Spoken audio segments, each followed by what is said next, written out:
Hello students, welcome to my application.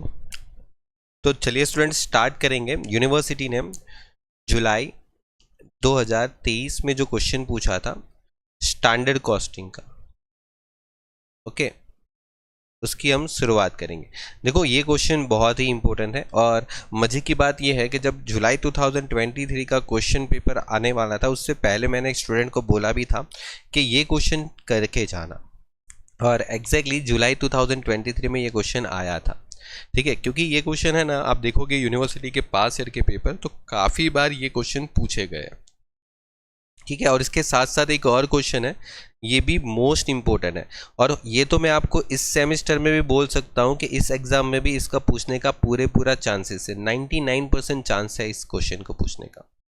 ठीक है, तो ध्यान रखिए, अच्छे से इसको स्टडी कर लीजिए। देखो सबसे पहले तो आपको क्वेश्चन में ए और बी दो टाइप के मटेरियल दिए हैं, जिसमें कुछ जगह पर क्वेश्चन मार्क करके उन्होंने छोड़ दिया है। ठीक है, अब ये क्वेश्चन मार्क वाला डेटा हमें फाइंड आउट करना है। तो देखो सबसे पहले मैंने आपको क्या बोला था, स्टैंडर्ड क्वांटिटी फाइंड करना है, स्टैंडर्ड प्राइस फाइंड करना, और एक्चुअल क्वांटिटी होता है और एक्चुअल प्राइस होता है। ये चार चीज़ मिल जाए ना तो बस पूरा क्वेश्चन हो जाता है। तो स्टैंडर्ड प्राइस तो दे रखा है पहले का, तो मतलब 2.10 दे रखा है। फिर एक्चुअल प्राइस आपके पास नहीं है but actual quantity is given, तो actual quantity is 2200। Now you have only cost and usages variance. Now we can find price variance, yes बिल्कुल, because price variance and cost variance and usages variance इन तीनों में एक connection है। क्या connection है? देखो सबसे पहले मैंने आपको सिखाया भी था कि मटेरियल कॉस्ट वेरिएंस जो होता है उसका मतलब क्या हो जाता है, material price variance plus material usages variance. ठीक है, अब देखो मटेरियल कॉस्ट वेरिएंस क्या है, -200। मटेरियल प्राइस वेरिएंस नहीं है आपके पास, मटेरियल प्राइस वेरिएंस नहीं है, और मटेरियल यूजेस वेरिएंस जो है ना वो आपका 420 है, क्वेश्चन में दे रखा है। तो ये 420 अगर मैं सामने लेके चले जाऊं ना तो 420 प्लस हो जाएगा, तो मुझे यहाँ पर मटेरियल प्राइस वेरिएंस जरूर मिल जाएगा। कितना आ जाएगा? तो ये आ जाएगा 220, और वो भी पॉजिटिव मटेरियल प्राइस वेरिएंस। ये आपका फॉर्मूला है जिसमें आपको याद रखना है, और मैंने बताया भी था कि cost variance equal to price variance और यूजेस वेरिएंस दोनों का टोटल होता है। अब ये आपके पास मटेरियल प्राइस वेरिएंस आ गया। प्राइस वेरिएंस कैसे होता है? तो देखो standard price minus actual price, और होता है एक्चुअल क्वांटिटी। अब यहां पर आपके पास प्राइस वेरिएंस है 220 और एक्चुअल क्वांटिटी है 2200, और स्टैंडर्ड प्राइस है 2.10 माइनस एपी एक्चुअल प्राइस। अब 220 को 2200 से क्या कर लोगे, डिवाइड। 2.10 माइनस एपी रह जाएगा, क्योंकि 2200 तो सामने चला गया डिवाइड में, ये 0.10 हो जाएगा, या तो 0.1 लिखो, कोई बात नहीं।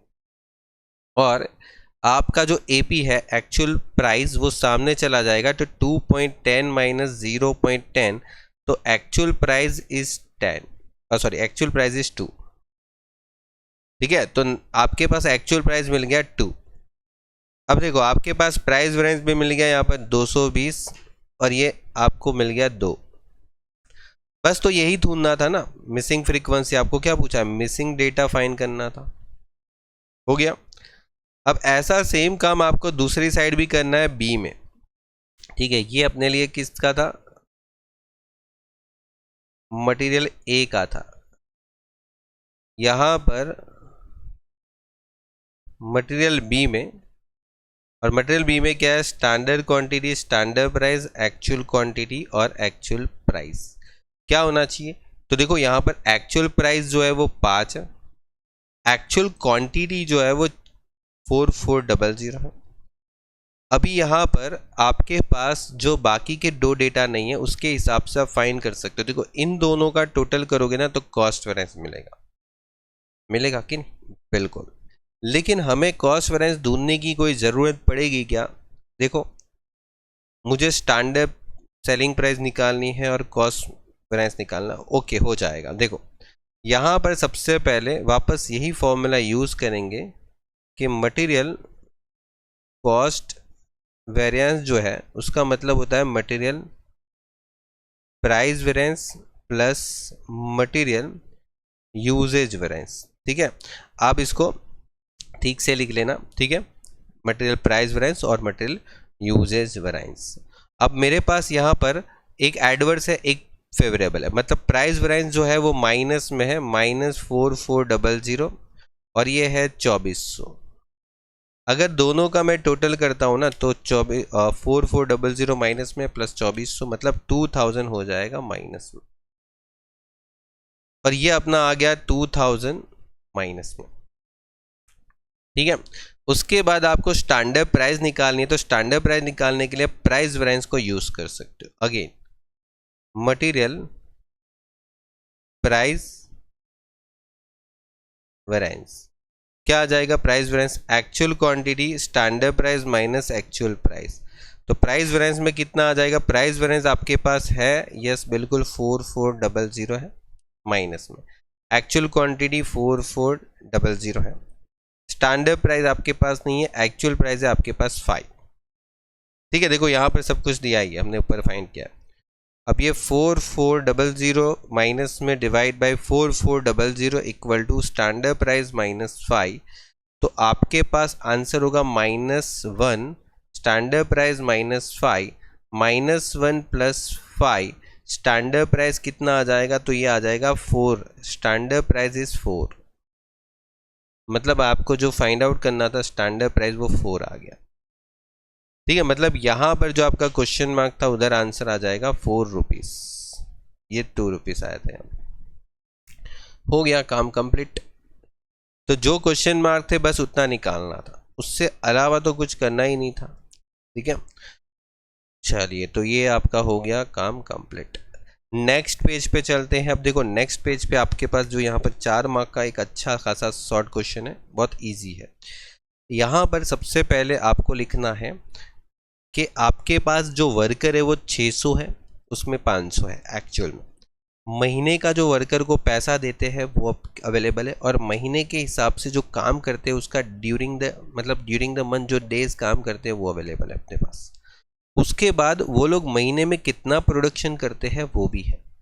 अब यहाँ पर आपको इस चैप्टर का कॉन्सेप्ट बहुत अच्छे से पता होना चाहिए कि standard is always based on actual. ठीक है, तभी हम उसको कंपैरिजन कर सकते हैं इस चैप्टर में। तो यहाँ पर सबसे पहले आपको ये देखना है कि नंबर ऑफ एम्प्लॉय कितने हैं अपने, और उस एम्प्लॉय को हमें नंबर ऑफ वर्किंग डेज से क्या करना पड़ेगा? मल्टीप्लाई करना पड़ेगा। क्योंकि मुझे इस क्वेश्चन में चाहिए कि एक आदमी अगर एक दिन का काम करता है तो वो एक दिन का काम हुआ। मेरी बात ध्यान से समझना कि एक आदमी अगर एक दिन काम करता है तो वो एक दिन का काम हो गया, क्योंकि इसको मल्टीप्लाई होता है। अगर एक आदमी 2 दिन काम करता है तो वो 2 दिन का काम हो गया। लेकिन समझो 2 आदमी 2 दिन काम करते हैं तो वो 4 दिन का काम हो जाता है। समझिए बात को। तो ये बेसिक पे ये पूरा क्वेश्चन वर्क करेगा, और यहाँ पर आपके पास जो आएगा वो स्टैंडर्ड डेज आएगा, स्टैंडर्ड डेज। ठीक है, एक्चुअली अगर मैं पूरा लिखता हूँ तो यहाँ पर ऐसे पूरा आ जाएगा स्टैंडर्ड डेज, और आपके पास स्टैंडर्ड रेट आ जाएगा, एक्चुअल डेज और एक्चुअल प्राइस आ जाएगा। अब देखो एक बात यहाँ पर समझने वाली है कि आपके पास है ना एक्चुअल डेज निकालना पहले इजी है, तो एक्चुअल डेज पहले निकाल लो कि 500 आदमी अगर 24 दिन काम करते हैं तो 500 इंटू 24 कितने दिन का काम हो गया?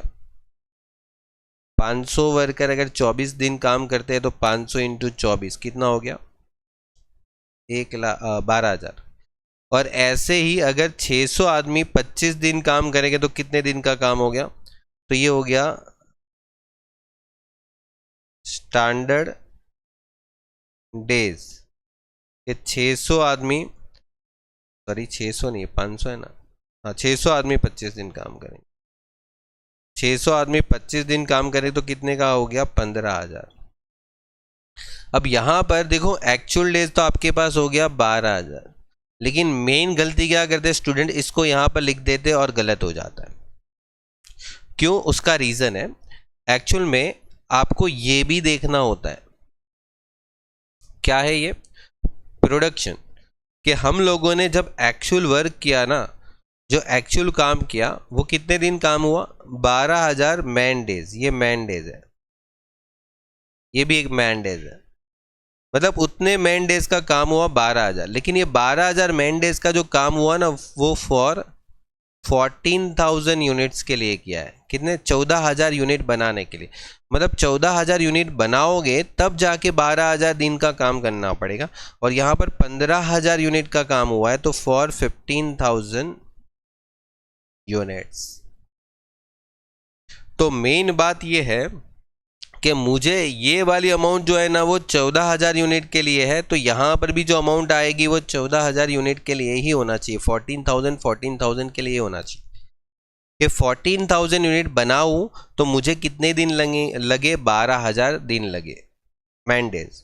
और अगर सेम 14,000 यूनिट्स बनाने के लिए मुझे कितने दिन लगने चाहिए थे, ठीक है, वो मुझे निकालना है। तो मुझे यहां पर निकालना पड़ेगा standard days for actual production, और एक्चुअल प्रोडक्शन इज 14,000 यूनिट्स। तो यहां पर ऐसा होगा कि क्वेश्चन के अंदर 15,000 यूनिट को प्रोडक्शन करने के लिए 15,000 मैन डेज की ज़रूरत पड़ गई। तो 14,000 यूनिट के प्रोडक्शन के लिए कितने मैन डेज की ज़रूरत पड़ेगी, तो बोले सर 14,000। समझे बात को, क्योंकि 15,000 यूनिट बनाने के लिए 15,000 दिन की ज़रूरत पड़ी ना, ऐसा स्टैंडर्ड बोल रहा है हमारा। जो हमने स्टैंडर्ड सेट किया था ना, वो क्या सेट किया था कि 15,000 यूनिट बनाना है तो 15,000 दिन लगेंगे, तो हमारा एक दिन में एक यूनिट बनता होगा। तो 14,000 यूनिट बनाने के लिए मुझे यहाँ पर 14,000 डेज लगेंगे, ये डेज है। देखो ध्यान रखना, ये वाला 14,000 यहाँ पर नहीं रखा है, ध्यान रखना ये नहीं रखा है। बहुत सारे स्टूडेंट्स को फिर ये गलत फहमी हो जाती है कि सर ने ये रख दिया, नहीं ये नहीं रखा, ये 14,000 हमने फाइंड आउट किया है ये वाला, और यहाँ पर बाई मिस्टेक, बाई चांस ये दोनों सेम हो रहे हैं। इट इज़ नॉट नेसेसरी कि हर क्वेश्चन में ये सेम आ जाए, ठीक है। हो सकता है कि यहाँ पर 14,500 भी आए, 13,000 भी आए, ऐसा भी पॉसिबल हो सकता है। चलिए अभी मुझे यहाँ पर काम एक और करना है कि मुझे एक दिन का मजदूरी निकालना है। तो 1000 को 25 से डिवाइड करूँगा, 1000 को 25 से डिवाइड करूँगा तो मुझे 40 रुपये की रेट मिलेगी। कैसे, 1000 डिवाइड बाई 25, और ये जो है ना 1200 को 24 से डिवाइड करो, 1200 को 2400, ओके 1200 डिवाइड बाई 24 कितना आ गया, 50। ओके तो ये आपका कंप्लीट हो गया। अब देखो इसके बाद आपको सीधा फॉर्मूला ही लगाना है। क्या फॉर्मूला पता है, 3 फॉर्मूला है। लेबर आएगा ना, क्या आएगा, लेबर कॉस्ट वेरिएंस, ओके क्या आ जाएगा, देखो कॉस्ट वेरिएंस जो है ना उसमें आ जाएगा standard days into standard rate, और माइनस हो जाएगा actual days into actual rate, ऐसे लगेगा फॉर्मूला। फिर यहां पर लगेगा लेबर रेट वेरिएंस, तो उसमें क्या होगा, जो स्टैंडर्ड रेट होता ना उसको एक्चुअल रेट से क्या हो जाता है, माइनस हो जाता है, और यहां पर जो रहेगा वो एक्चुअल डेज रहेगा। और उसके बाद एक और वेरिएंस है लेबर एफिशिएंसी वेरिएंस, और उसमें क्या रहेगा standard days. Okay, standard days minus actual days, और क्या रहेगा स्टैंडर्ड रेट। अब देखो मेरी बात ध्यान से समझना, आपके पास ये अवेलेबल कितना है 14,000 डेज और 40 रुपए के हिसाब से आपने सोचा था,